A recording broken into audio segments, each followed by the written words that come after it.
केले कर्म झाले तेची भोग आले, उपजले मेले ऐसे किती. आपण जे कर्म केलेले आहेत ते कर्म भोगण्यासाठी आपल्याला हा नरदेह प्राप्त झालेला आहे.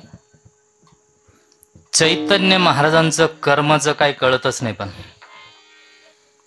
देवाने काय लिहिलंय, कोण लिहित असतो? सटवे लिहित असते, सटवे आहे की नाही. आपण देवाला दोष देत असतो आहे की नाही.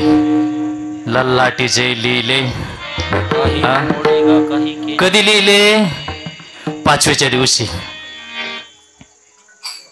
म्हणून 5वीच्या दिवशी दिवा लावून ठेवतात, मग हे पुढे दिवे लावतात.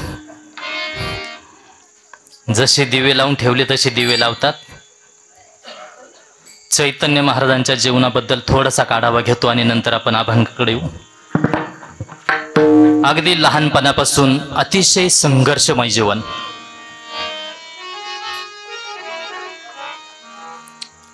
असा संघर्ष माझ्या मते ज्ञानेश्वर महाराज, तुकाराम महाराज आदी करून संतांच्या जीवनामध्ये यावा. भरल्या झोळीमध्ये जसं शेण कालवावं, माती कालवावी, अशी महाराजांच्या बाबतीमध्ये नेहमीच अवहेलना होत गेली. महाराजांनी त्या गोष्टींकडे लक्ष नाही दिलं, पण माझं बारकाईने लक्ष होतं. महाराज आतापर्यंत माझे असे 5-6 अनुभव आहेत, ज्यांनी ज्यांनी महाराजांना छळलं त्यांचा पांडुरंगाने खेळ केला. असे अनेक उदाहरणं, मी नावं घेणं उचित नाही या ठिकाणी, परंतु मी माझ्या डोळ्याने पाहिलं. महाराजांची माझी भेट लोणी काळभोरमध्ये. मी सर्व्हिसला असताना त्या ठिकाणी असंच गणपतीच्या मंदिरात चतुर्थीच्या दिवशी दर्शनाला गेलो स्टेशनला, आणि त्या ठिकाणी महाराज प्रवचन करत होते. वय मला वाटतं या मोठ्या माणसं एवढं असेल, भगवा उपरनं घातलेलं गळ्यात, किंवा यांच्यापेक्षाही लहान असेल. तू कितीला आहे रे? 3रीला आहे का? पण ते हाईट तुझ्यासारखीच होती, ते नंतर वाढलं. तब्येतीने बी, नाही तर पहिले लय बारीक होते माझ्यासारखेच. तिथं आमची भेट झाली आणि एवढं लहान मूल प्रवचन करतं हे बघितलं, खूप हेवा वाटला. पण मी महाराज म्हणजे काय असा प्रोफेशनल महाराज नाही. मी आपला पॅन्ट शर्ट आणि टाय घालून तिथं गेलेलो दर्शनाला. आमचा जो सर्व्हिसचा युनिफॉर्म, अशा गणवेशात मी त्या ठिकाणी गेलो आणि मला ते आवडलं. म्हणून महाराजांना म्हणलं, दर्शन घेतलं महाराजांचं. महाराजांना म्हणलं, मला तुमचं प्रवचन खूप आवडलं, माझ्या घरी चला. महाराजांना घरी घेऊन गेलो, त्यांचा सत्कार केला आणि मग हळूहळू हळूहळू अध्यात्माच्या गोष्टी आमच्या चालू झाल्या. त्या गोष्टी सांगत असताना महाराजांनी पण त्यांच्या बुद्धीच्या प्रमाणे त्याचे उत्तर त्यांचे चालू झाले.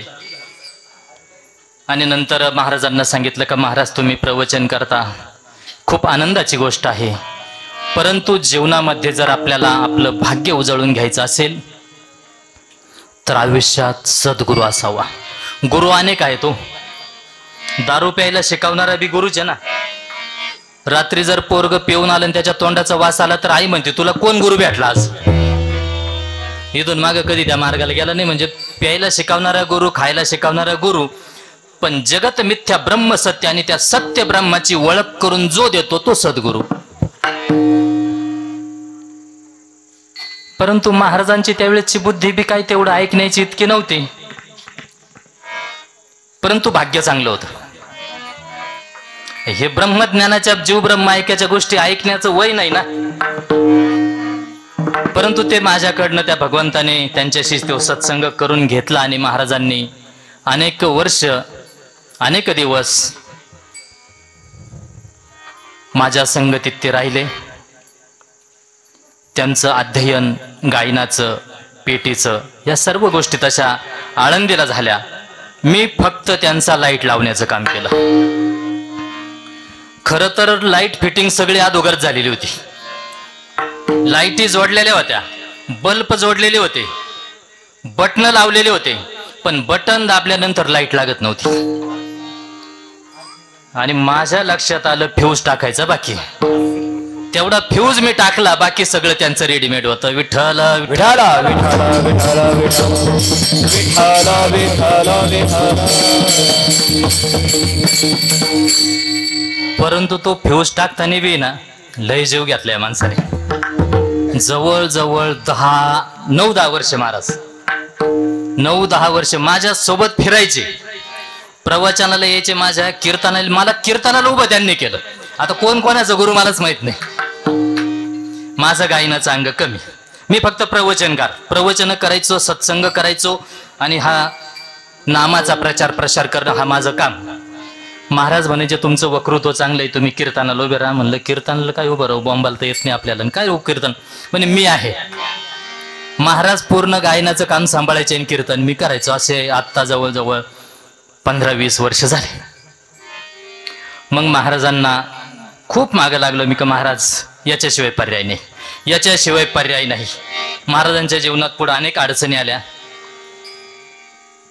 अनेक अडचणी म्हणजे महाराजांना जवळजवळ महाराजांनी तर पार लग्नच करायचं नाही, मला असंच करायचं नाही, तसं खूप त्रास दिला. घरच्यांनाही त्रास दिला, मलाही त्रास दिला. मी त्यांना घेऊन पळायचो, इकडं जा तिकडं जा. काही दिवस थोडंसं नादी लावायला देव करावं लागतं ना. देवऋषी बी केलेत महाराजांचे माझ्याच गाडीवर माग.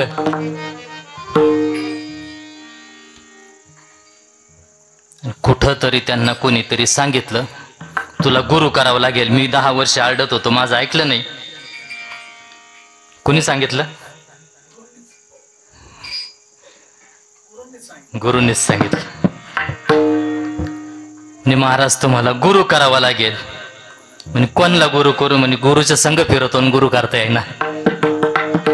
त्यांनी सांगितलं वाघे महाराजांकडनं दीक्षा घ्या. दीक्षा दिली आणि भाग्य उजळलं.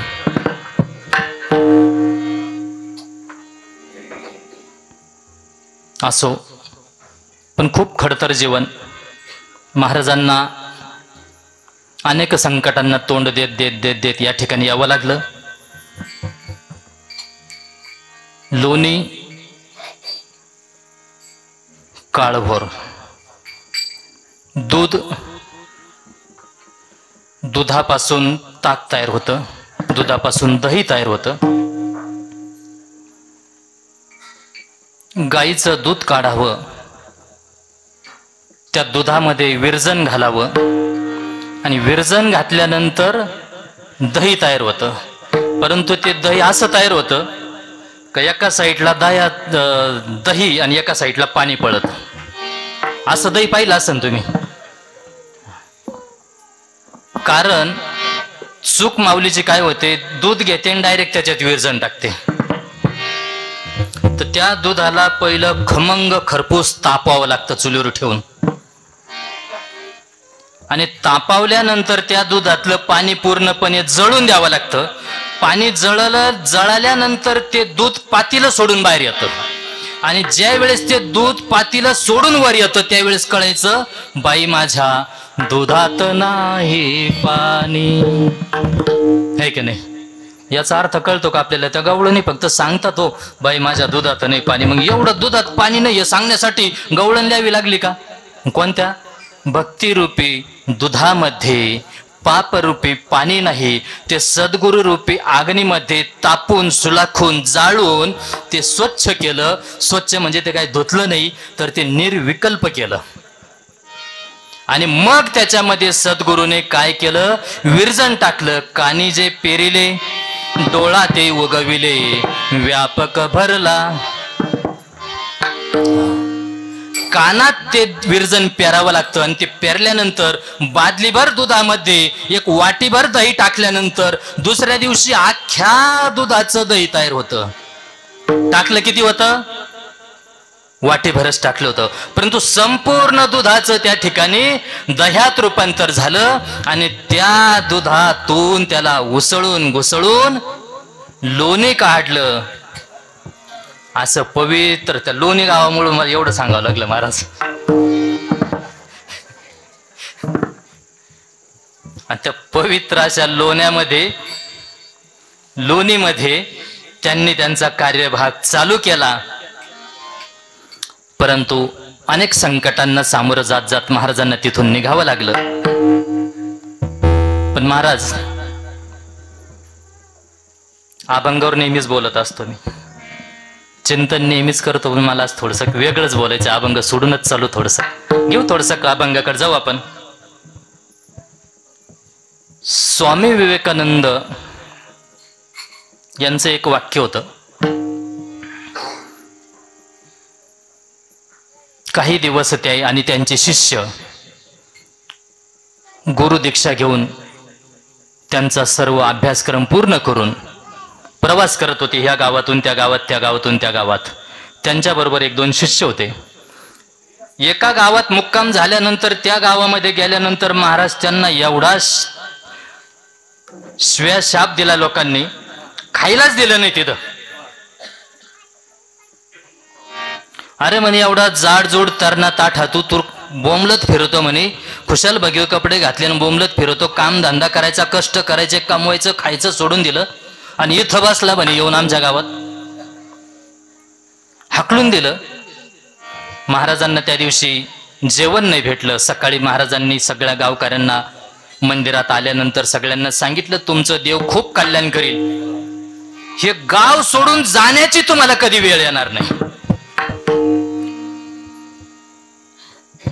पुढच्या गावात मुक्काम पडला. त्या गावामध्ये महाराजांचं खूप मोठं आदरातिथ्य झालं. जसं माझं आल्यानंतर फुलांवरून चालवलं तसं महाराजांना चालवलं. शाल, श्रीफळ, पेढे, गुलाल, बुक्का उधळून मोठं स्वागत झालं. जंगी 5 पक्वान्नाचं जेवण, रात्री मोठा सत्संग आणि सकाळी महाराजांनी त्यांना आशीर्वाद दिला, तुमचं वाटोळं होईल, या गावात तुम्हाला पोट भरायला जागा भेटणार नाही, तुमच्या गावावर दुष्काळ पडेल, तुमचं या गावात पोट भरणार नाही, गावोगावी तुम्हाला बोंबलत फिरावं लागेल.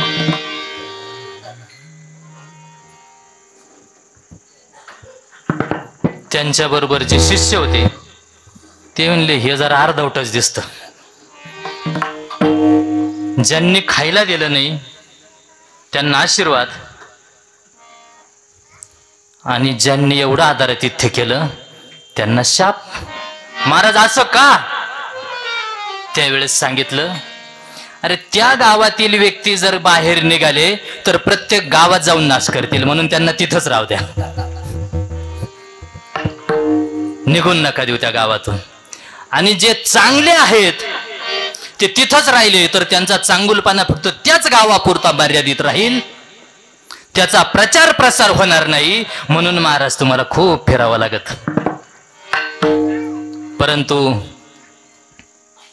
पांडुरंग परमात्म्याने असं गाव दाखवलं तुम्हाला,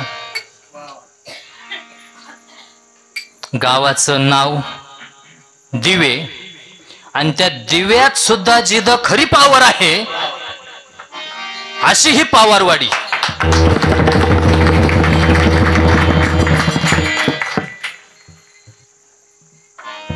आणि तुमच्या आयुष्यात आतापर्यंत जेवढी संघर्षाची लाट झाली असेल, लाट आली असेल, जी तुम्ही सहन केली, जशी सापानं कात टाकावी असे या गावाचं ग्रामदैवताचं नाव सुद्धा काथो.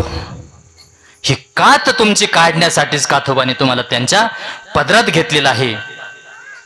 आता घरोघरी तुम्हाला ज्ञानाचे दिवे लावायचे आहेत या दिवे पंचकृषीमध्ये, आणि तुमची खरी पावर या पंचकृषीला दाखवून द्यायची आहे. म्हणून पांडुरंगाने तुम्हाला या ठिकाणी आणलेलं आहे.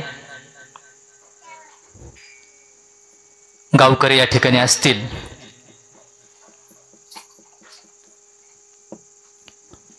मी माझ्या जीवनात खूप लहानपणापासून या माणसाला पाहिलं. खूप संघर्ष झाला या माणसाच्या जीवनात, आणि माणसाला दुःख हे बाहेरच्यांपेक्षा जवळचे जास्त देतात. अगदी घरापासून संकट, घरापासून संघर्ष, गल्लीत संघर्ष, गावात संघर्ष, पंचक्रोशीत संघर्ष, सगळ्या गोष्टी आहेत महाराज यांच्याकडं. ज्ञान आहे, गायन आहे, कीर्तनकार आहे, भागवतकार आहे, रामायणकार आहे, पेटी वाजवता येते, पखवाज वाजवता येतो.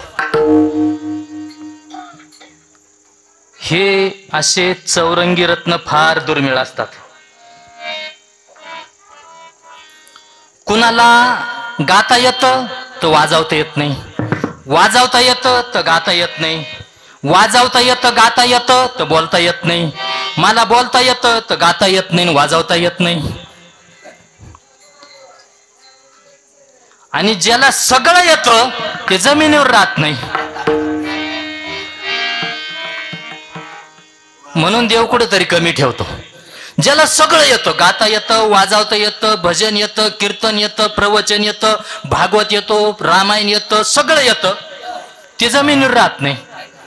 ते असंच त्याचे बटन सगळे नेहमी तुटलेलेच राहतात. माझ्यासारखं कोणीच नाही.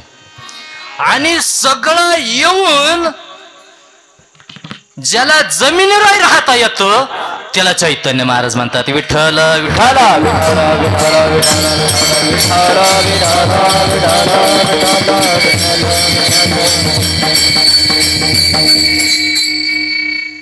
आणि खऱ्या अर्थाने जमिनीवर राहण्यासाठीचे संकट येतात बरं का महाराज.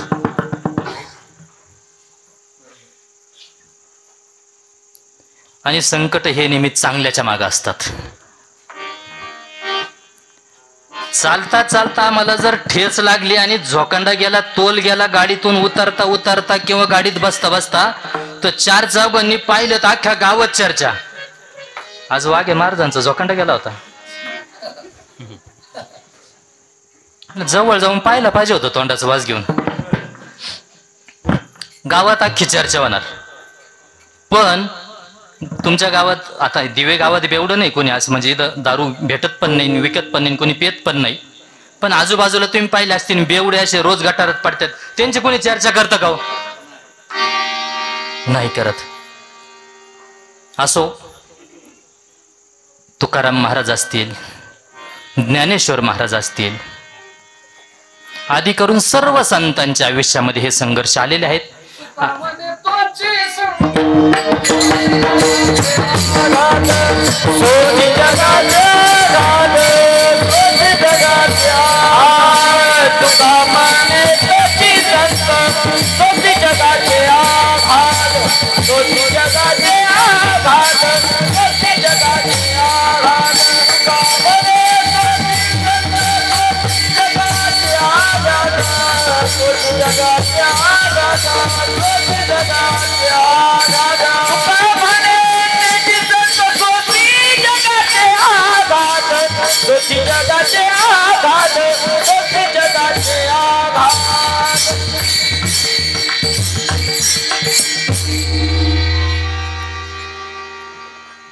तेच संत जे आघात घेतात.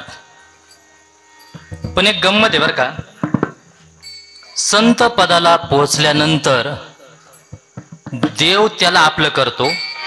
आपण म्हणतो आपुला तो एक देव करून घेवा. देव आपण आपला करून घेतो, पण देवाने आपल्याला आपलं केलं पाहिजे. आपण देवाला आपलं करतो, पण देवाने त्याने आपल्याला आपलं केलं का? नाही केलं. आणि ज्या वेळेस देव आपल्याला आपलं करून घेतो त्यावेळेस त्या भक्ताचे सर्व संकट देव स्वतः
मागे पुढे उभा राहे सांभाळीत आले या घात निवाराया. कुरुक्षेत्रावर 17 दिवस युद्ध चाललेलं होतं. 17 दिवस भगवान परमात्मा अर्जुनाला त्या रथामध्ये घेऊन पहिले भगवान श्रीकृष्ण त्या रथामध्ये बसायचे. नंतर अर्जुन भगवंताच्या मांडीवर पाय देऊन वर चढायचे आणि वर चढल्यानंतर भगवान श्रीकृष्ण रथाचे सारथी असायचे, म्हणजे पुढे असायचे. संध्याकाळी घरी आल्यानंतर भगवंत खाली उतरायचे आणि अर्जुनाला उचलून घ्यायचे. 17 दिवस देव पुढे, कारण संकट पुढं होतं. 18व्या दिवशी विजय प्राप्त झाला. विजय रथ घरी आला. आल्यानंतर भगवान श्रीकृष्णाने अर्जुनाला सांगितलं, अर्जुना खाली उतर. अर्जुन म्हणला, मी खाली उतरणार नाही देवा, तुम्ही उतरा आणि मला उचलून घ्या खाली. अर्जुना खाली उतर, नाही उतरणार. अर्जुना खाली उतर, नाही उतरणार. शेवटी भगवंताने अर्जुनाचा गचंड धरलं, उचलला तसा खाली फेकून दिला. खाली फेकून दिल्यानंतर भगवंत खाली उतरले आणि भगवंत खाली उतरल्यानंतर अर्जुनाने पालथा पडून वर पाहिलं तर रथ घोड्यासकट पेटलेला होता. 17 दिवस संकट पुढं होतं म्हणून भगवंत पुढं होते. 18व्या दिवशी संकट मागे होतं म्हणून देव मागे थांबले. देव उभा मागे पुढे, देव उभा मागे पुढे, ओ देव उभा मागे पुढे, देव उभा मागे पुढे, ओ देव उभा मागे पुढे, देव उभा मागे पुढे, देव उभा मागे पुढे, देव उभा मागे पुढे, ओ देव उभा मागे पुढे, देव उभा मागे पुढे, ओ देव उभा मागे पुढे, देव उभा मागे पुढे, ओ देव उभा मागे पुढे, देव उभा मागे पुढे, ओ देव उभा मागे पुढे, देव उभा मागे पुढे, देव उभा मागे पुढे, उगवी कोडे संकट, उगवी कोडे संकट, उगवी कोडे संकट, देव उभा मागे पुढे, उगवी कोडे संकट, उगवी कोडे संकट, उगवी कोडे संकट, देव उभा मागे पुढे, उगवी कोडे संकट, उगवी कोडे संकट, उगवी कोडे संकट, देव उभा मागे पुढे, देव उभा मागे पुढे, ओ देव उभा मागे पुढे, देव उभा मागे पुढे, ओ देव उभा मागे पुढे, देव उभा मागे पुढे, देव उभा मागे पुढे, देव उभा मागे पुढे,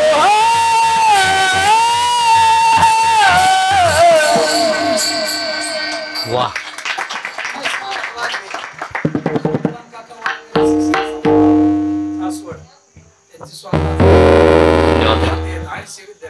वा वा वा. एक हिरे आहेत इकडं. आता आळंदीला जायची गरजच नाही.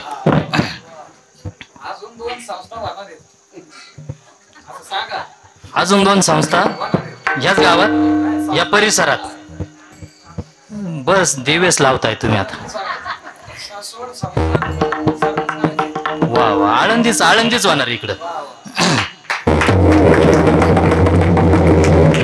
आणि बघा माय बापू, ज्या जमिनीवर, ज्या भूमीमध्ये पखवादाचा नाद, गायनाचा नाद आणि टाळाचा नाद आहे ना, तिथं कुठलीही अशुभ शक्ती नाद करत नाही. विठ्ठल विठ्ठल विठ्ठल विठ्ठल. विठ्ठल विठ्ठल विठ्ठल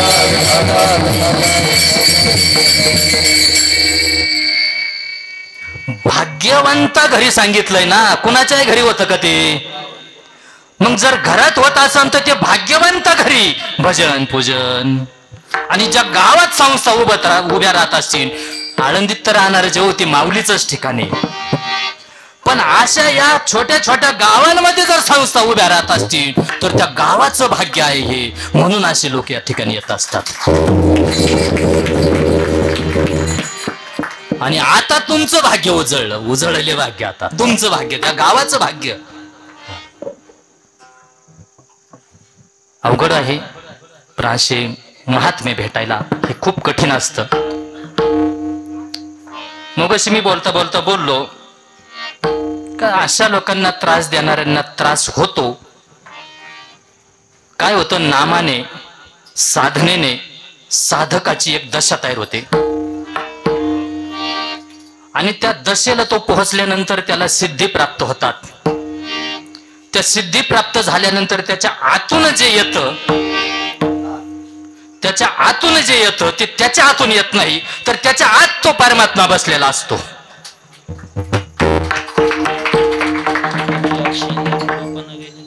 आणि म्हणून समोरच्याला त्याचे परिणाम भोगावे लागतात. आता चिंतनाचा जर विषय घेतला तर या साधू पदाला गेल्यानंतर देव भक्ताला राखतो आणि दुर्जनाचा संहार करतो. संत सगळ्यांना जवळ घेतात. मग जर संत सगळ्यांना जवळ घेत असतील, संतांच्या ठिकाणी माझं तुझंपणा राहत नसेल, तर मग संत शाप देतात का, हा प्रश्न आहे.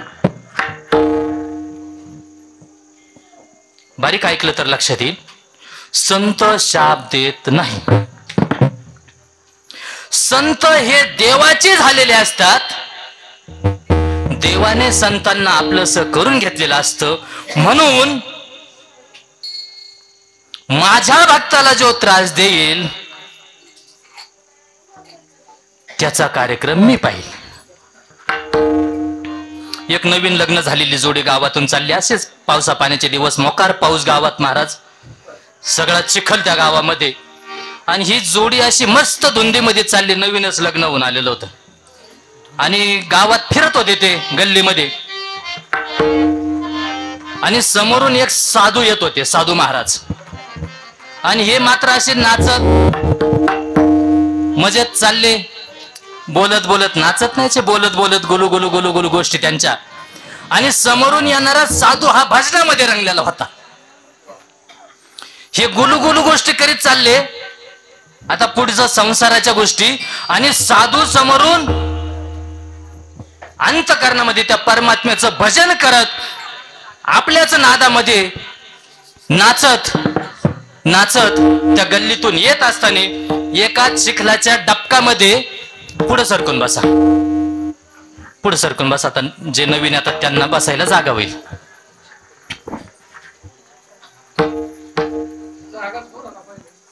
जागा पुराणा, पहिल्याच दिवसाला जागा पुराणा. पोरच बी असेच येतील महाराज एक दिवस. जागा पुरायची नाही, तुम्हाला मागं बांधकाम वाढावं लागेल, पुढे वाढावं लागेल. त्या साधूच्या त्या धुंदीमध्ये तो साधू चाललेला भजनामध्ये, आणि त्याचा पाय त्या डबकामध्ये पडला आणि त्यातला चिखल उडाला, आणि त्या जोडीचे, ती जोडी चालली होती, त्याच्या बायकोच्या साडीवर तो चिखल उडाला. आणि चिखल उडाल्यानंतर त्याने साधू बिदू काय पाहिला नाही, असला राग आला त्याला. संदेशी त्या साधूच्या कानठळ्यात मारले. मारल्यानंतर साधूला कळलं नाही, साधूला कळत नाही, कारण त्याने 6 धुतलेले असतात. तो स्थित प्रज्ञ अवस्थेला पोहोचलेला असतो, आणि जो स्थित प्रज्ञ झाला तोच साधू. त्याला काहीच कळलं नाही साधूला, आपल्याला कोणी मारलं हाणलं काय कळत नाही. हरप विद्य भान नित्य घडो तव चिंतन, दास तव चरणी लीन दावी, याचं ध्यान ध्यानामध्ये मग्न. आहो ऐसा कोठे आठवची नाही, देहीच विधेय बघू दशा. विधेय अवस्थेमध्ये तो साधू महात्मा चालला, आणि थोड्या वेळाने ते 4-2 जणांनी बघितलंच होतं असा प्रकार. ती जोडी घरी गेली, आणि घरी गेल्यानंतर पावसाने ते धाब्याचं घर पूर्वी धाब्याचे घर असायचे, किंवा आडा माहित असेल तुम्हाला, धाब्याचं घर माहित नसेल तर आडे असायचे माहितीये ना. हे घरात घुसले आणि वरून मोठा आडा निघाला, तसा याच्या डोक्यात जाग्यावर गतप्राण. ज्यांनी ज्यांनी पाहिलं ते सगळे साधूकड. काय बाबा म्हणे तुम्हाला अक्कल, अहो त्याचं आत्ताच लग्न झालं होतं, संसाराला लागला, आता त्याचं कुठं संसार सुरू होणार, काय फरक पडला, एक काना माग मारली ना त्याने, मग तेवढी सहन करायची ना. तुम्ही तर त्याचा डायरेक्ट जीवच घेतला, मग तिथंच 2 द्यायच्या ना ठेवून. त्यानं एक मारली, तुम्ही 2 द्यायच्या. साधू म्हणे नेमकं झालंय काय ते तर सांगा मला, तुम्ही डायरेक्टच बोलायला लागले, मला काहीच माहित नाही. त्यावेळेस त्या लोकांनी सांगितलं का महाराज, तुम्ही या गल्लीतून येत असताना तुम्ही नाचत चालले होते, भजन करत चालले होते, तुमचा पाय चिखलात पडला आणि चिखलात पडलेल्या पायामुळं चिखल उडाला, त्याच्या बायकोच्या अंगावर पडला, त्याला राग आला, त्याने तुमच्या कानामाग मारली, घरी गेला, घराचा आडा त्याच्या डोक्यात पडला आणि तो जागेवर गतप्राण झाला. साधू हसायला लागला. साधू पोट धरू धरू हसायला लागला. देवाचे आभार मानतो, धन्यवाद देवा पांडुरंगा, पास याच दिवसाची वाट पाहत होतो रे पांडुरंगा मी. गावकरी आणखीन भडकले, अरे कसला साधू म्हणे हा, अरे तरण ताठ पोरग 4 दिवस झाले लग्न झालं आणि तो वारला ना, हा हसतोय म्हणले खुशाल वरून, याला लाज वाटायला पाहिजे. साधू महाराज तुम्ही भानावर आहात का, भानावर? अहो तुमच्यामुळे एक माणूस मेलाय म्हणे, तुम्ही शाप दिल्यामुळं. साधू महाराजांनी त्यांना हात जोडले, माय बापा हो, मी शाप नाही दिला, माझ्या अंगावर चिखल उडाला हे मला माहित नाही, माझ्या पायामुळे त्याच्या बायकोच्या अंगावर चिखल उडाला हे मला माहित नाही, त्याने माझ्या कानामाग मारली हेही मला माहित नाही, मी माझ्या परमात्म्याच्या भजनामध्ये लीन झालेलो होतो आणि तो मेला हेही मला माहित नाही. तुम्हीच सांगता ना तुमच्या पायाने चिखल उडाला त्याच्या बायकोच्या अंगावर. चिखल कोणाच्या अंगावर उडाला? त्याच्या बायकोच्या अंगावर उडाला. राग कोणाला आला? तिच्या नवऱ्याला आला. मारलं कोणी मला? तिच्या नवऱ्याने मारलं. अरे त्याच्या बायकोच्या अंगावर फक्त चिखल उडाला रे, तर त्याने मला मारलं. आज ज्याच्या बायकोच्या कानाखाली बसली त्या माझ्या नवऱ्याला सुद्धा राग आला असेल ना. बता राखे पाया पास, बता राखे पाया पास, बता राखे पाया पास, बता राखे पाया पास, बता राखे पाया पास, बता राखे पाया पास, बता राखे पाया पास, बता राखे पाया पास. दुर्जनाची संहारी, दुर्जनाची संहारी, दुर्जनाची संहारी, बता राखे पाया पास, बता राखे पाया पास, बता राखे पाया पास, बता राखे पाया पास. दुर्जनाथ संहारी, दुर्जनाथ संहारी, बता राखे पाया पास, बता राखे पाया पास, बता राखे पाया पास, बता राखे पाया पास.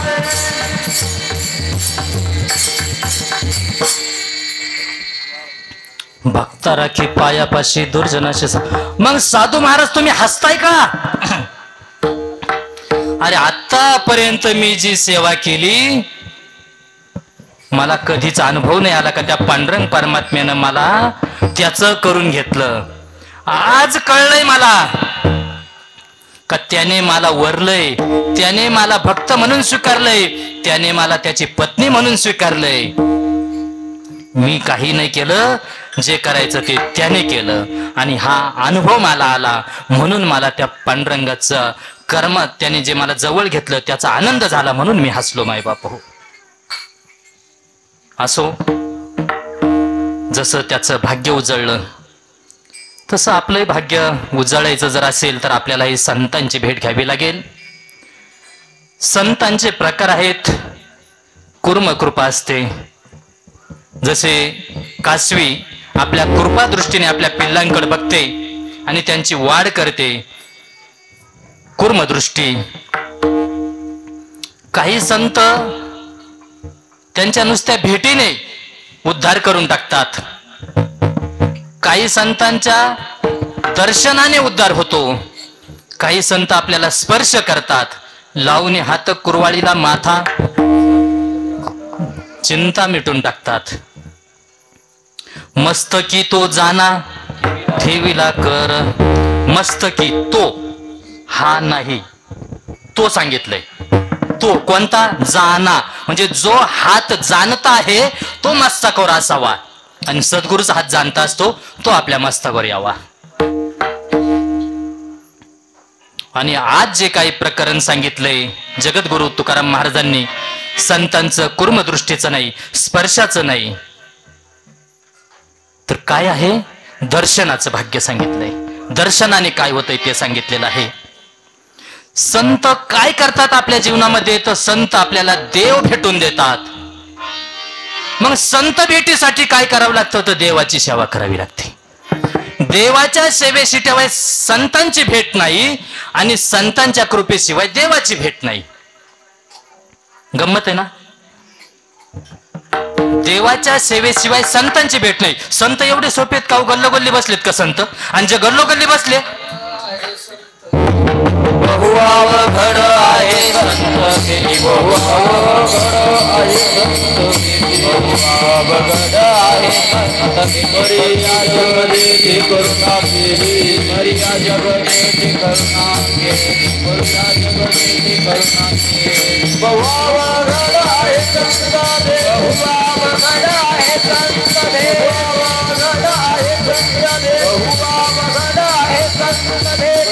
जगदेती करुणा केली, बरी जगदेती करुणा केली, बरी जगदेती करुणा केली. एवढं सोपं आहे का ते? आणि इकडं तर गल्लोगल्ली संत बसले तो. मग हे संत नाही. बहु अवघड आहे संत भेटी, परी या जग जेठी कृपा केली. अवघड आहे अहो. ज्यांना आपण संत म्हणतो ते सुद्धा संत नसतात. कारण संत हे संतपणाचे पांघुर्ण घालत नाही. आणि जे पोटभरू संत आहे, पोटासाठी संत झाले कली तर बहुत. जे पोटभरू संत आहे ते संतपणाचे पांघुर्ण घालतात. फरक कळलाय ना? ज्यांनी पांघुर्ण घातले ते संत नाही, आणि खरे संत संतपणावर पांघरून घालतात. कळलं तर बघा. नामदेव महाराज, नामदेवाच्या हाताने देव खात होता, पेत होता, दूध घेत होता, नैवेद्य खात होता. कुणाच्या हाताने? नामदेवाच्या हाताने. देव कळला का? नाही कळला. शेवटी सांगितलं नामदेवा गुरु कर. अरे गुरु करावा लागेल नामदेवा. नाही देवा, अरे काय करायचं मला गुरु करून? कशासाठी करू गुरु? गुरु केल्यानंतर ते गुरु जर मला, ते संत जर मला तुझी भेट घडून देणार असतील तर तू आता माझ्या जवळच आहे ना. अरे नामदेवा, तुझ्या जवळ जो मी आहे ती माझी माया आहे, आणि जो खरा मी आहे तो मी संतांजवळ आहे. जा आळंदीला जा. अरे घे उद्धार करून, जा आळंदीला. नाही देवा. अरे काय त्या संतांचं सांगतो कौतुक देवा. अरे कपटी संत मंडळी तुझी, डोकं फोडलं त्यांनी माझं, मला कच्च ठरवलंय त्यांनी, कशाला पाठवताय त्यांच्याकडे मला? नामदेवा जा. नाही जाणार देवा. का पाठवता तुम्ही मला? अरे तुम्हाला ओळखलं नाही. काय बोलता देवा तुम्ही, मी तुम्हाला ओळखलं नाही. असं कुठं असतं का म्हणे? ओळखलं बरं म्हणे, मग उद्या सकाळी तुला भेटायला येतो, ओळखशील का? हा. नामदेवराय म्हणे ठीक आहे, मी सकाळी जातो स्नानाला, या तुम्ही मला भेटायला, मी ओळखतो तुम्हाला. नामदेवराया गेले, चंद्रभागेमध्ये स्नान केलं. स्नान केल्यानंतर बाहेर आले, धोतर वगैरे घातलं, अंग पुसलं, गंधगुळी घेतली, हातावर उघडले. गंधगुळी घेऊन तो गंध कपाळाला लावायचा, तेवढ्यात एक किडा आला आणि त्या हातावर पडला. तो किडा हातात पडला, नामदेवरायाने तो किडा धरला आणि फेकून दिला. दुपारपर्यंत भगवंताची वाट पाहिली. दुपारी वैतागून ते गेले मंदिरामध्ये विठ्ठलाच्या. देवा अरे काय खोटं बोलतोय, म्हणलं तुला सकाळी भेटायला येतो, मी आंघोळ केली, गंधगुळी उघडली, गंध लावायचा टाइम झाला, तेव्हापासून तुझी वाट पाहतोय. दुपार भरली, आता भूक लागली, पोटात आला नाही तू. अरे नामदेवा तुझ्या हातात आलं होतं रे, तुम्हाला फेकून दिलं. हरी आला हाता तरी तुला कळलं नाही, तू फेकून दिलं मला. अरे काय देवा म्हणे, तू किडा वाहून येत असतात का कुठं? बरं आता उद्या ये म्हणे, उद्या ओळखतो तुला. दुसऱ्या दिवशी गेले नामदेव परत. चंद्रभागेचं स्नान झालं, गणगुळी झाली, गण लावला, धोतर घातलं, सगळं झालं आणि बसले देवाची वाट पाहत. 11 वाजले. हे ऊन तापायला लागलं, उन्हाळ्याचे दिवस, ऊन तापायला लागलं. वाळवंटामध्ये चटके आणि तिकडून एक घिसाड्याची गाडी आली. घिसाड्याची गाडी, त्याच्यात ती घिसाडीन, 2 गाढवं. त्या त्या गाडी काय म्हणतात त्याला तुमच्याकडं? आमच्याकडे त्याला छकडं म्हणतात, कोणी तांग म्हणतात. मी शिर्डीचा आहे बरं का, तिकडची भाषा वेगळी जरा. त्याच्यामध्ये तो घिसाडीन, त्याचा तो भाता, त्याचे ते संघ, हत्यार आणि एक कोंबड्याचं डालग, त्याच्यात कोंबड्या. आणि ते तिथं उतरल्यानंतर तो घिसाडी म्हणे आता पहिलं ना मला जेवायला दे म्हणे, लय भूक लागली आज. ते म्हणे थांबा पटकन मी आता कुकर लावते, डाळ भात लावते. कुकर होते का? आता एक काम कर म्हणे, इथं कोणी माळकरी असन तर बघ. कोण होतं तिथं? नामदेवराय. जेच पळत सुटलं त्याला धोत्राची सुद्धा नाही, धोतर सुद्धा काट्यांमध्ये गुतलं. ते तिथंच यो बाबा तसाच बिगर धोत्राचा मंदिरामध्ये. देवा वाचवा, देवा वाचवा. देव म्हणले नामदेवा वाचवतो बाबा, हे धोतर घे पहिलं, ते घाल, मग माझ्या पुढे ये. खाली पाहतो धोतर गायब, पांडुरंगाच्या हातात आपलं धोतर. देवा हे काय? अरे म्हणे घिसाडी मीच होतो. म्हणून आळंदीला जा रे, आळंदीला जा.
हरि मुखे माना पुण्याची गणना मुखे भाना हरी मुखे भाना पुण्याची गणना पुण्याची गणना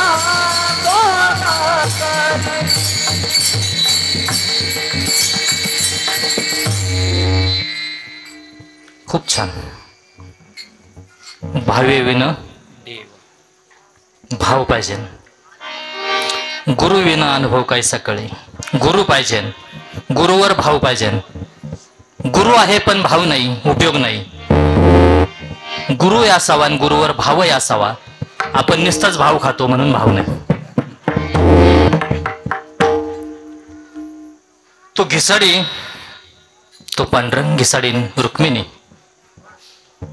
ते पातेलं पंचतत्वांचं, 3 गुणांचे 3 दगड. त्या 3 गुणांच्या दगडावर पंचमहाभूतांचं ते पातेलं ठेवावं. ज्ञानाग्नी प्रज्वलित करावा. ज्ञानाग्नी प्रज्वलित केल्यानंतर साधनेनं काय होतं तर विषय जळून जातात. विषयाचं निरसन होतं. विषयाचा पडी पाडू. गोड परमार्थ लागे कडू, कडू विषय गोडू जीवाशी झाला. 5 विषय रूपी त्या 5 कोंबड्या कापल्या. ते 5 विषय संपून गेले त्या ज्ञानाग्नीमुळं. 5 विषय संपून गेले. परंतु नुसते 5 विषय जाऊनही जमत नाही. तर काम क्रोध रूपी 2 गाढव शिल्लक आहेत. ते काम क्रोध रूपी 2 गाढवही कापले आणि ते गाढवही टाकले तरी सुद्धा पातेलं भरलं नाही.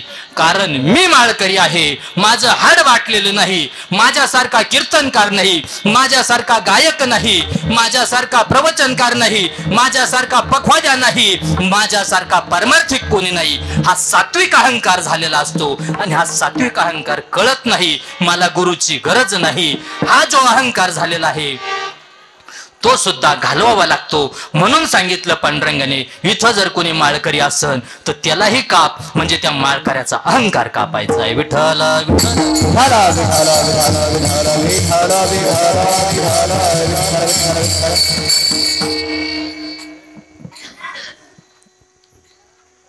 आणि मग त्याचं ते धोतर म्हणजे सर्व विषय वासना सगळ्या गळून गेल्या आणि तो मोकळा झाला. असं मोकळं व्हावं लागतं. मोकळं. आपण गुतून बसलोय ना म्हणून आपली फजिती आहे. मुक्त होता परी बळे झाला बद्ध, घेऊन या छंद माझे माझे. दुःख कशात आहे आपल्याला? चिंता कशामुळे लागल्यात आपल्याला? अहो माझं माझं म्हणून चिंता लागल्यात ना. आपल्याला संसाराच्या चिंता आहेत. चिंता कुणाला नाही. संसारी जीवाला चिंता आहेत, संतांना चिंता आहेत आणि देवालाही चिंता आहेत. आम्हाला बायको भेटाना चिंता, पोरं व्हायना चिंता, पोरं झाले नीट व्हायना चिंता, नीट झाले नीट राहायना चिंता. खायला नाही चिंता, घर नाही चिंता, गाडी नाही चिंता, संतांना चिंता. बुडते हे जन न दखवे डोळा म्हणून संतांना चिंता आणि देवाला त्याच्या भक्तांची चिंता. संतांना सगळ्यांची चिंता आणि देवाला फक्त भक्ताची चिंता. सगळे चिंता, ते सगळे चिंता करतात. बिगर चिंतेचं कोणीच नाही. आणि मग आले इकडं आळंदीला. आल्यानंतर ज्ञानेश्वर महाराजांचं दर्शन घेतलं, मुक्ताबाईचं दर्शन घेतलं, सोपन काकाचं दर्शन घेतलं, निवृत्तीदाचं दर्शन घेतलं. झाला सर्व प्रकार सांगितला. माझ्यावर कृपा करा. माऊली म्हणले, नामदेवा तुमच्या या जन्माचा गुरु म्हणजे प्रत्येकाचा गुरु ठरलेला असतो बरं का. जसे आपले आई वडील ठरलेले आहेत, पत्नी ठरलेली आहे, मुलं ठरलेली आहेत. मुलांना आपण जन्म घालत नाही, भ्रमात राहू नका. मुलं जन्म घेतात. आपण कुणाच्या पोटी जन्माला यायचं आपण ठरवत असतो. तो जीव कुठं जन्माला यायचं तो ठरवत असतो. ते चिंतन मांडायला वेळ नाही आणि अभंगही तो नाहीये आणि वेळ पण नाही. सांगितलं त्याप्रमाणे तुमचा गुरु सुद्धा ठरलेला आहे. कोण आहे? विसोबा खेचर. कोण आहे विसोबा खेचर? माझ्या माऊलींना, निवृत्ती दादाला मांडे खावेसे वाटले आणि मांडे भाजण्यासाठी खापर नाही, म्हणून मुक्ताबाई गावात आल्या, कुंभारवाड्यात आल्या. कुंभार काकाकडनं भांड घेतलं मांडे भाजायचं आणि ते भांड घेऊन निघाल्यानंतर माझ्या मुक्ताबाईला विसोबाने अडवलं. अरे काय संन्याशाच्या मुलांनो, काय नाटक चाललेत, मांडे भाजायचं खापर चालवलंय, तुमचं काय चाललंय इथं? अख्खं गाव बाटवलंय. ते भांड घेतलं आणि फोडून टाकलं.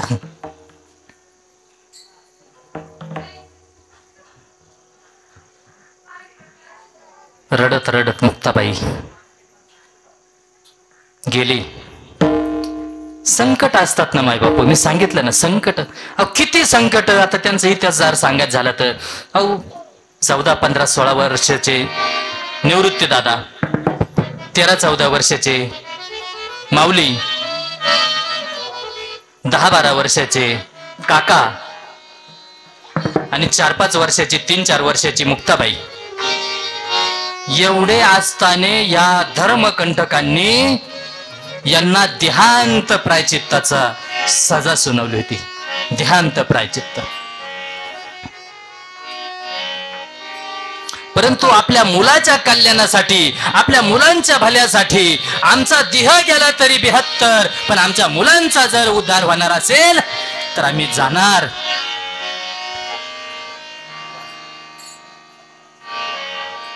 घरी गेले. घरी गेल्यानंतर त्या दिवशी चांगला चुंगला स्वयंपाक केला. रुक्मिणी मातेने विठ्ठलपंतांचे गुरु रामानंद स्वामी काशी क्षेत्र, रामानंद स्वामींनी यांना दीक्षा दिली आणि त्यांचं नामकरण केलं होतं चैतन्य. आणि पुन्हा रामानंद स्वामींनीच दक्षिण भारताच्या तीर्थयात्रा करायला चालल्या असताना आळंदीमध्ये मुक्काम पडला.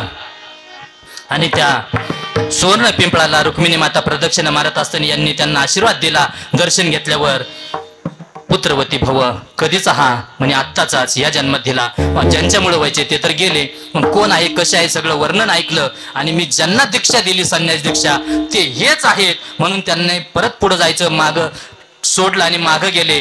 आणि चैतन्यांना विचारलं तू कोण आहेस खरं सांग. म्हणे महाराज माझी खूप इच्छा होती, मला संसारात पडायचं नव्हतं, पण आई वडिलांच्या आग्रह खातर मला जावं लागलं. परंतु असं झालं, मी आलो. जा म्हणे तुझ्या पोटी 4 रत्न जन्माला येणारे, जोपर्यंत चंद्र सूर्य आहे तोपर्यंत त्यांची कीर्ती राहील, असे रत्न तुझ्या पोटी जन्माला येणारे, जा आणि संसार कर. गुरु आज्ञा म्हणून आले, परंतु देहांत प्रायचित्त घ्यावं लागलं. संध्याकाळी जेवण केलं, सुंदर स्वयंपाक केला. यानंतर माझ्या बाळांना पुन्हा माझ्या हातचं खायला भेटणार नाही. आई स्वयंपाक झाला, जेवू घातलं, सगळ्यांना झोपी लावलं. मध्यरात्र झाली आणि मध्यरात्री या दोघांनाही नवरा बायकोंना झोप नाही, डोळ्याला डोळा लागत नव्हता. डोळ्यापुढं फक्त आज प्रायचित्त घ्यायचं आहे, देहांत प्रायचित्त घ्यायचं आहे, याचं दुःख नव्हतं मायबाप हो. तर या बाळांचा सांभाळ करण्यासाठी आता यांच्या पाठीमागं कोणीच नाही.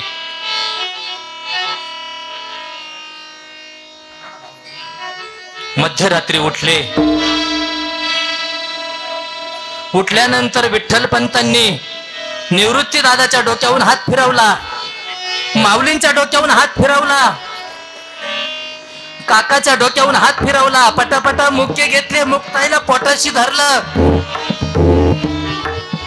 3, 3.5 वर्षाचं ते बाळ, त्याला पोटाशी धरलं, त्याच्या पटापटा मुक्के घेतले आणि तिथं ठेवून दिलं.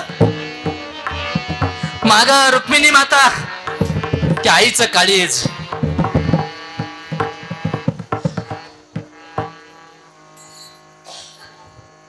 पुढं आल्या. निवृत्ती दादाच्या डोक्यावरून हात फिरवला, काकाच्या डोक्यावरून हात फिरवला, माऊलीच्या डोक्यावरून हात फिरवला, सर्वांगावरून हात फिरवलाय. आणि मुक्ताबाईला असं गपकन उचलून घेतलं आणि पोटीशी धरलं, छातीशी धरलं. वय किती? फक्त 3, 3.5, 4 वर्ष. अहो आपण संध्याकाळ झाली, जर कुठं कार्यक्रमाला जायचं असेल कीर्तन, तर आपल्या मुलांना बरोबर घेऊन येतो. त्यांची हेळसांड होऊ नये, शेजारच्यांना सांगतो लक्ष ठेवा बरं का माझ्या मुलांवर. मी संध्याकाळी 4 वाजेपर्यंत 5 वाजेपर्यंत येणार नाही, लक्ष ठेवा बरं का. मी कीर्तनाला चाललो 8-9 वाजेपर्यंत येतो, लक्ष ठेवा बरं का माझ्या बाळांवर.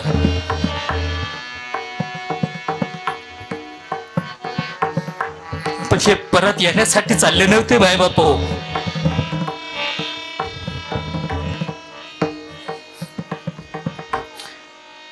परत येण्यासाठी चालले नव्हते.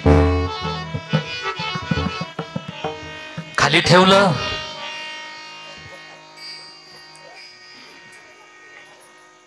कंठ गदगदून आला. निवृत्ती दादाला उठवलं. निवृत्ती, आम्ही चाललो. दादा, माझ्या माऊलीवर लक्ष ठेव. माझा सोपान लहान आहे, त्याच्यावर लक्ष ठेवा. मुक्ताला सांगू नका बर का.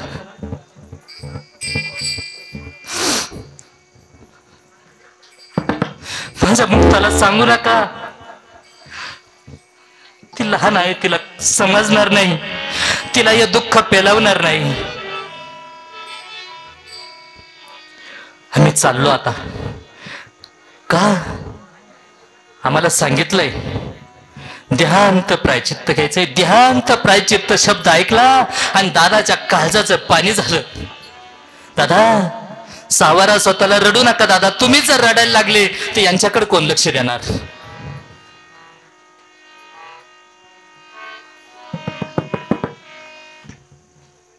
सावरा. आणि ते दोन माता पिता निघाले आणि त्या ठिकाणी ध्यानत प्रायचित्त घेतलं. अशा वनवासी लेकरांना मांडे खावं वाटले हो, काय वेगळं वाटलं होतं. ते सुद्धा खापर फोडून टाकलं आणि ते खापर नाही म्हणून आता हे कसे खातील मांडे, ही फजिती पाहायला गेले. आता ज्याने चोरी करावी त्यानेच विचारावं, का हो तुमचा पेन कुठे? कारण मीच चोरलेला आहे, मीच विचारणार तुम्हाला जाणीव करून देण्यासाठी. म्हणून ते पाहायला गेले. बघितलं ताटी उघडून तर ज्ञानेश्वर महाराजांनी योग सामर्थ्याने आपला जठराग्नी प्रज्वलित करून मांडे भाजले.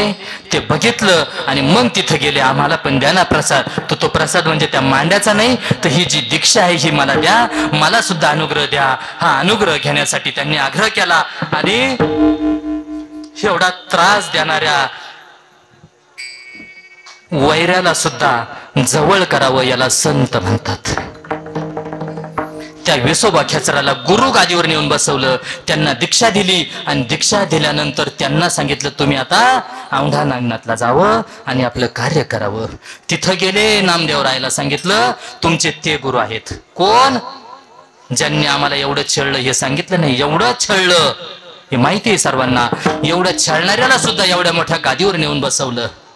याला संत म्हणतात. उदार अंतकरण असतं.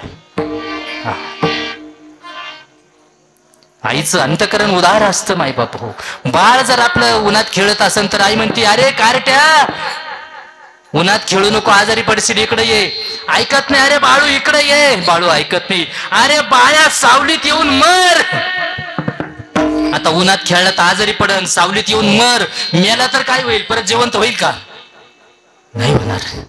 तरी मर म्हणती. मर या शब्दात ममत्व आहे. तसे संतांची ममत्व. संत अहो ही माऊली पुरुष असून माऊली म्हणतात, ही जगाची माऊली आहे. त्यांचा उद्धार केला आणि सांगितलं जा त्यांच्याकडं. तिथं गेल्यानंतर बघितल्यानंतर इकडं तर याची अशी अवस्था का, हे जर्जर झालेले, म्हातारे झालेले, पिंडीवर पाय ठेवलेले, पू गळतोय. सांगितलं आता बोलवू नाही, बोलायची वेळ आली, मला तुम्हाला गुरु करायचंय. ही काय अशी दशा तुमचीवाली? पिंडीवर पाय ठेवले, मला उचलत नाही, उचलून ठेव. उचलले पाय, दुसरीकडे ठेवले, पिंड तयार झाली. तिसरीकडे ठेवले पिंड. 7 पिंडी तयार झाल्या. त्या पिंडी आपल्या आतमध्ये आहेत. ब्रह्मरंध्रापासून तर मूलाधार चक्रापर्यंत. आपल्या ब्रह्मरंध्राचा वरचा भाग म्हणजे टाळूचा भाग, हा आहे पिंडीचा वरचा भाग. पडजिभीतून 24 तासात 1 लिटर लाळ गळते आणि आपली जीभ आहे पिंडीचा खालचा भाग. त्या जिभेला मध्ये एक रेष आहे पिंडीची, ती तीर्थ वाहून जाण्याची रेष. आणि इथं ती मुद्रा आहे. तीच मुद्रा दिली होती विसोबाला, म्हणून त्याचं नाव पडलं खेचर. मुद्रा ती 5वी लावून या लक्ष, तो आत्मा प्रत्यक्ष हरिदिशी, त्याला म्हणतात खेचरी मुद्रा. ती खेचरी मुद्रा लागली दीक्षा दिल्या म्हणून त्याचं नाव पडलं खेचर. आणि हा अभिषेक इथं चाललाय 24 तास आपला. ही पहिलं, दुसरं, तिसरं, चौथं, 5वं, 6वं आणि 7वं अशा 7 पिंडे आपल्या आत आहेत. अशा एकच चरण झालंय आपलं. परंतु असो, हा ठेवा आहे तुमच्या भाग्यात. सेवा प्राप्त तुम्हाला पहिलाच आहे. भाग्य हे पहिलंच आहे, प्राप्तच आहे. प्राप्ताचीच प्राप्ती करायची आहे आणि ती प्राप्ती करण्यासाठी नामस्मरण केलं पाहिजे. म्हणून आपण सर्वांनी त्या पांडुरंग परमात्म्याचं नामस्मरण करावं, सर्वांनी भजन करावं. विठोबा रखुमाई हरी विठोबा रखुमाई हरी विठोबा. सचिन महाराज, सचिन महाराज कोंडाळकर, सचिन महाराज कोंडाळकर आहेत का? विठोबा चला अविनाश महाराज, चला गणेश महाराज, भैया महाराज, चला महाराज मंडळी, चला सगळे, चला गणेश महाराज, सूरज महाराज काळे, चला पुरंदर काका, चला चला चला या विठोबा रखुमाई चला महाराज मंडळी, विठोबा रखुमाई. हरी हरी जय जय जय जय जय जय जय जय जय जय जय जय विठोबा रखुमाई. विठोबा रखुमाई विठोबा विठोबा रखुमाई विठोबा रखुमाई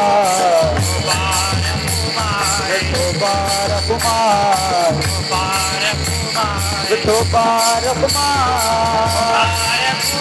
विठोबा रखुमाई विठोबा रखुमाई विठोबा रखुमाई विठोबा रखुमाई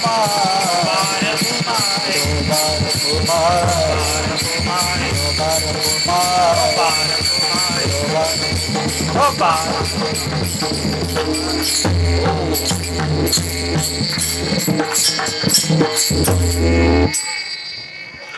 याप्रमाणे आपण आपला उद्धार करून घ्यावा. हरिभक्त परायण चैतन्य महाराज आपल्या नगरीमध्ये आलेले आहेत. वेळाभावी आपण या ठिकाणी झालेली सेवा पांडुरंगाच्या चरणी समर्पित करू आणि या ठिकाणी थांबतो. आज सर्व महाराज मंडळी, माझं खूप थोर भाग्य आहे, अशी सर्व महाराज मंडळी आज साथीला आहेत. सर्वांनी सुंदर साथ दिली. नावं माहीत नाही, परंतु सर्वांना धन्यवाद. तुम्ही ऐकलं, तुम्हालाही धन्यवाद. महाराजांनी मला या ठिकाणी सेवेचा योग आणून दिला, त्यांनाही धन्यवाद. आणि सेवेला मी या ठिकाणी सगळ्यांना धन्यवाद देतो, महाराजांनाही धन्यवाद देतो. महाराजांच्या फक्त या ज्ञानाचा फायदा करून घ्या आणि ज्यांनी ही जागा उपलब्ध करून दिली, खरं त्यांच्या तर भाग्याला पार नाही. खऱ्या अर्थाने खूप मोठं अंतःकरण लागत असतं.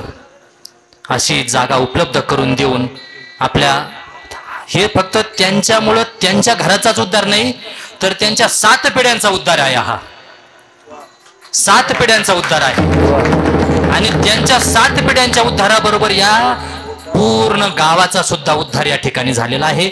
आणि हा करून घ्यावा एवढीच मी आपल्या सर्वांच्या चरणी प्रार्थना करतो. झालेली सेवा पांडुरंगाच्या चरणी समर्पित करतो आणि थांबतो.